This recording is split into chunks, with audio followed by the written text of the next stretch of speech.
প্রত্যেকটা ছেলেকে বলবো প্রতিদিন বিকালে খেলা করবে, প্রতিদিন বিকালে খেলা করো। বারবার বলছি, কত ইনকাম করবে?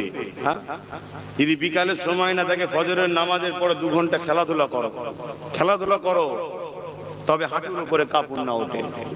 শরীর কিন্তু তোমার খারাপ হচ্ছে, এই ভেজাল খাদ্য তোমার শরীরকে ড্যামেজ করছে। তুমি এক্সারসাইজ করো, খেলাধুলা করো, ছুটোছুটি করো, তোমার শরীরের টেম্পার বাড়বে, ইমিউনিটি বুস্টার বাড়বে। ভাইরাস চতুর্দিকে ঘুরছে, ভাইরাস ঢুকতে পারবে না। এবং পৃথিবীর চতুর্দিকে প্রায় যুদ্ধ লেগে যাচ্ছে।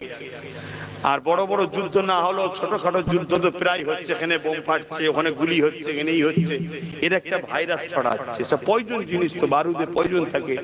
এই এক্সারসাইজ করলে শরীরের ইমিউনিটি বুস্টার ক্ষমতা বাড়ে, বিমার সহজে তোমার শরীরে অ্যাটাক করবে না, এবং তোমার শরীরে সৌন্দর্য থাকবে, এবং তোমার নিজের মনে একটা ফুর্তি থাকবে।